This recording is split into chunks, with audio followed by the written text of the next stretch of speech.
Have you ever found yourself just living life, doing your thing, when suddenly you're confronted with the question, wait, is this actually what I want to be doing with my life? Maybe you're at a crossroads of some kind, like you just graduated or completed some kind of role and you're wondering what happens next. Or maybe you've had just this gradually increasing sense that things are about to change for you drastically. Now, open opportunities can be exciting, but they're also really intimidating. Maybe you've unexpectedly had life as you know it just come to a screeching halt. Maybe just it's been totally disrupted. Maybe you lost your job, or went through a breakup, or lost somebody close to you. I've had an experience of just, having a closer call with my own mortality and realizing that I cannot look at life the same way anymore. I remember once talking to a friend who left her hometown to pursue a career in music. I was catching up with her a couple of years into her new endeavor. She was recording tracks, getting shows. Things were going okay, but it was also going a lot slower than she had anticipated. And she was telling me, I have to face the real possibility of what do I do if this dream doesn't work out? Then you have something like I experienced last week. I was watching a YouTube video by people in Ukraine, and what I saw was just totally heartbreaking. One guy went into the pediatric wing of a hospital to visit children who'd been injured or who had lost loved ones because of Russia's invasion. And as I was watching, I just kept feeling this sense of deep outrage at the fact that this was happening, and a deep frustration with the fact that I can't do anything about this. I can't reach out and make it stop. Afterwards, I kept questioning, am I really doing everything in my power to prevent stuff like this from happening? And I was questioning this in spite of the fact that I work in human rights. I work on climate solutions. I work towards solving these big problems, but I often react to things going on in the world like that by wondering, is it enough? I don't want to make that sound like a bad thing, like I'm always feeling inadequate or whatever, but I actually really like the fact that I revisit this question constantly. I don't want to be complacent thinking that what I'm doing is enough without actually investigating that question. So many of us know that poem, or at least the line from the poem by Mary Oliver that asks, what is it you wish to do with your one wild and precious life? But how many of us have actually taken the time to answer that question? There's an entrepreneur named Bob Dalton who I've heard speak a few times, and he phrases it by asking, can you do something you love to end something you hate? Can you respond to something that keeps you up at night with something that excites you to wake up in the morning? If you can't tell by now, these are questions I've asked, I've revisited a number of times, and while I don't really like to tell people how you're supposed to live your life, I can share 4 of the exercises that I've found particularly helpful when figuring out what I want to do with my own wild and precious life. So this first exercise involves thinking of what your ideal day actually looks like. Grab a piece of paper or a blank page of an old planner and just start writing it down, mapping it out. So many of us have these ideas of what it would look like if we got these big opportunities that we've been hoping for forever. We pursue positions, job titles, or lifestyles, but we often don't always think about what life would actually look like at a day-to-day level if we accomplished those goals, if we had those things. Here's an example: baseball. I love it. It's been my sport for forever.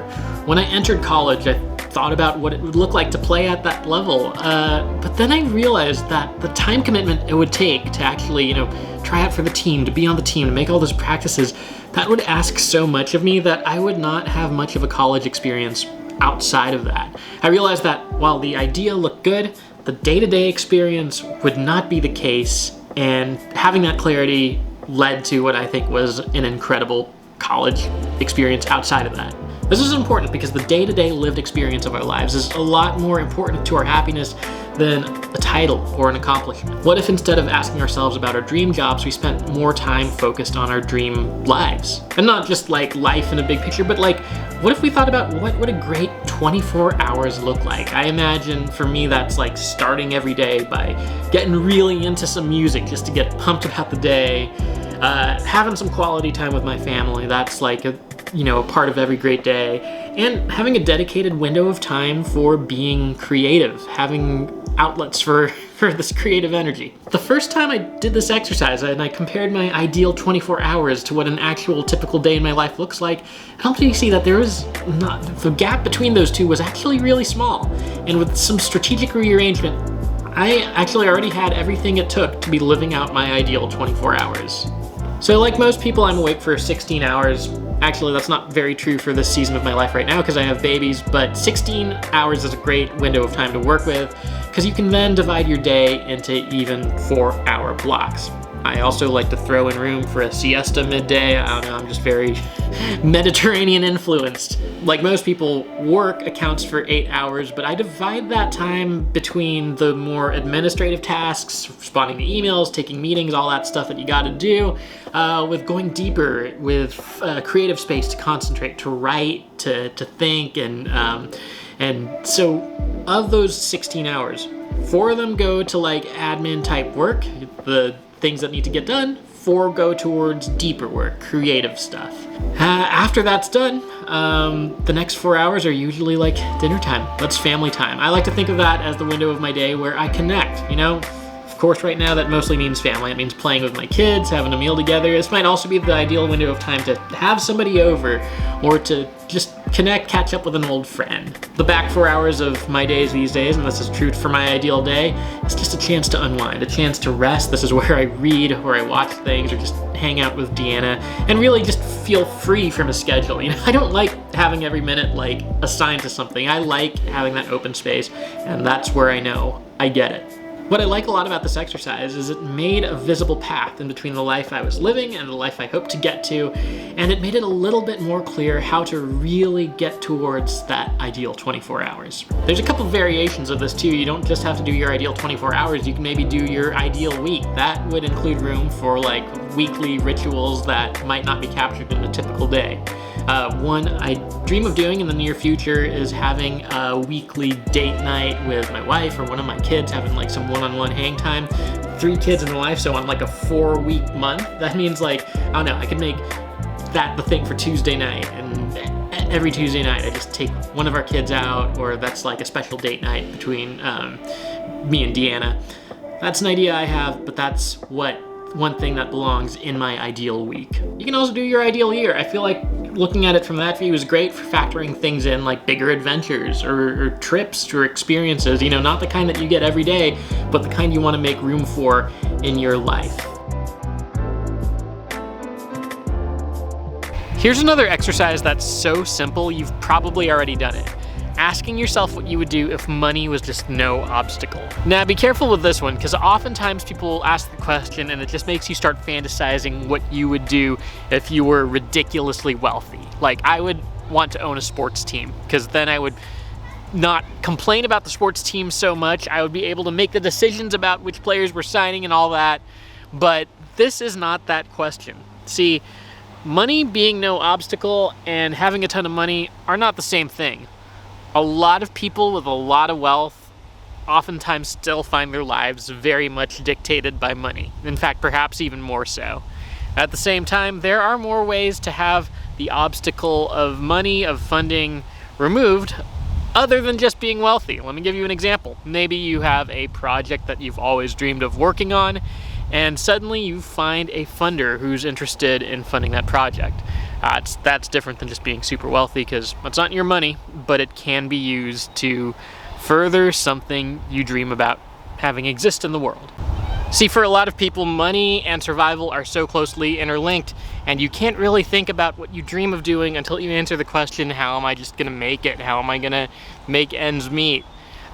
This is an area where inequality is really significant. Some people have a lot harder of a time answering this question than others because of things they've had happen in life, because of structural issues, because of inequity, all that. But these are just examples of how money is often one of the most common obstacles between us and that thing we would love to work on. Sometimes it's not even a question of personal finance. Sometimes it's a question of just having the financial resources to make a project exist that, you know, don't typically get funded by the amount of money individuals own.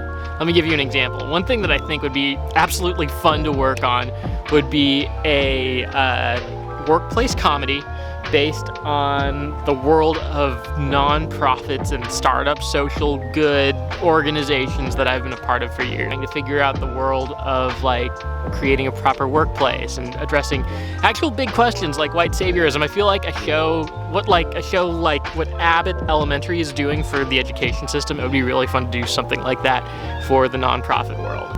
While I would love for something like that to exist, I don't personally have enough in my checking account to start hiring actors, start hiring video people, to start hiring a team of writers, producers, etc. to make this thing, and then to go produce it and market it. You know, so that's another way where money becomes an obstacle for something I dream of doing. In spite of that, it's still worth asking the question, what would you do if money weren't an obstacle like that? And here's a big reason why. Sometimes obstacles disappear. Somewhat recently, I was invited to dream really big about some storytelling initiatives I would like to take on. And I was actually encouraged to not worry about the budget for it. Just think of it, dream big, and then start pitching it. And that was a really good opportunity for me to start asking the question, well, what would I do if I could literally work on anything? I have a long, extensive list I won't start opening right now. You've maybe already gotten a taste for it. But knowing that made me really question, well, is it that far from what I'm already doing? Asking this question doesn't just apply to money either. You can ask it about anything that feels like a potential obstacle. Maybe that's time, maybe that's geography, because those obstacles change. 2.5 years ago, I was not thinking that I would be working remotely at this point, and so there you go. There's one geographic obstacle out of my life. Before, if you wanted to make something video-based, you were kind of at the mercy of having a studio produce and fund that thing. But now with digital media taking off and social media, and there being so much more in-between opportunities for distribution, money has less control of what happens there. It still has a lot of control, but it has less control than it used to.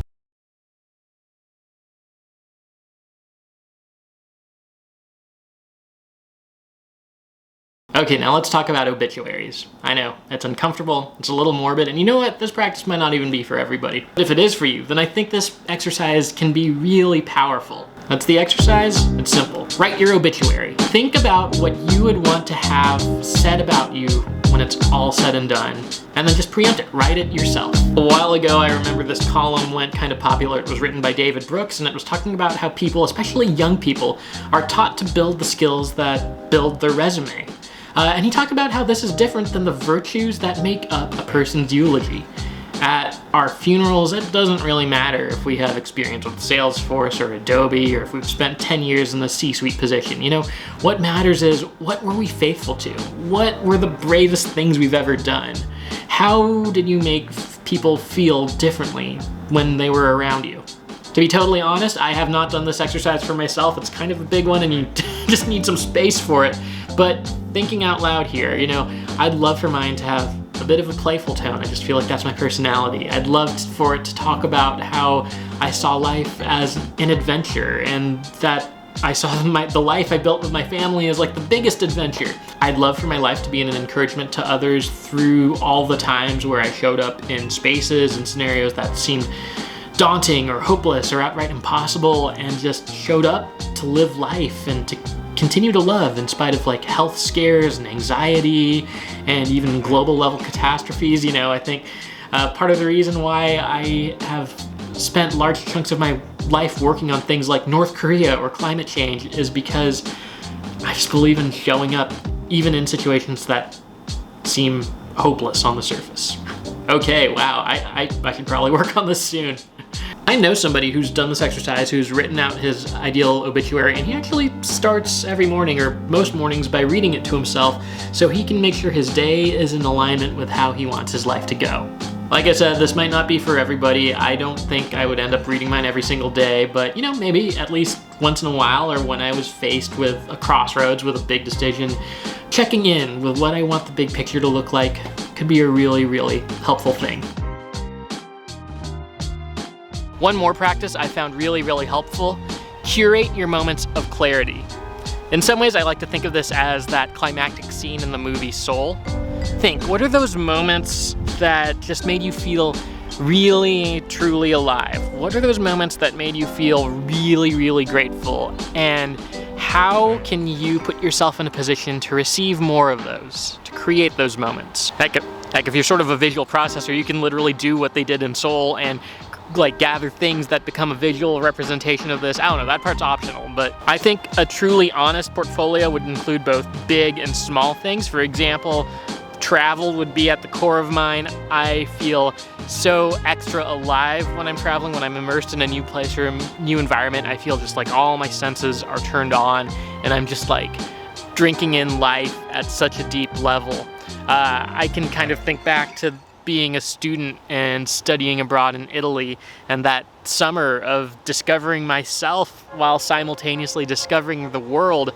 It was so meaningful. Then at the same time, these days, nothing makes me feel quite as fulfilled, quite as satisfied as just those simple evenings of hanging out and playing with my kids. And so right alongside those summers in Italy are just like weeknights at home or little midday trips to the playground for us to play. And all these things belong in my portfolio of purpose, if you want to call it that. I can also think back to that time right after college where I took an internship working to help North Korean refugees, and being in this environment where I was surrounded with so many mission-minded people, so many people who saw life as this calling to help other people who were living very deliberately. That was so energizing, and that set the bar really, really high for the kind of environment I wanted to work in. I think part of the reason why I've loved every place I've worked in since is because that bar was set really, really high. So something like that also goes into my collection of things that feel just right. These moments have spelled out to me what's important in my life. It's important for me to regularly have adventures. Adventure is like a life value, and so I can't just stay in the same place for too long. I need to be challenged by seeing things unfamiliar, by seeing new places and people and encountering new ideas, and that, I think, is a vital part of my life, as are those smaller moments. I believe firmly in coming home from work I love, work that's like enriched by purpose, and coming home to a life I love, one that's rooted in family and just this core of belonging, and all those things connect to those moments that I would have curated. Whatever feels like it brings the truest part of you to life, that probably belongs in your collection of moments. So if you've been feeling stuck, hopefully one or more of these exercises have been helpful for you. What does your ideal day, month, or year look like? What would you do if money was no obstacle, not something you had to think about or worry about? How do you want to be remembered when it's all said and done? What moments have made you feel the most alive, and how can you invite more of those? Now, before I go, I need to make one more note. Please let this practice be messy. I think a lot of times, especially in Western culture, we approach the idea of life goals and purpose and pursuits with kind of this checklist mentality. We often think, by this point, I need to be here, I need to be doing this. I think a lot of times this train of thought can put unnecessary pressure on ourselves, and it's just simply not true to how life goes. Life is a lot more fluid, life is kind of messy. While something like your ideal 24 hours or your curation of moments can seem like something you write down in black and white ink, just know that in the real world these things are often fluid.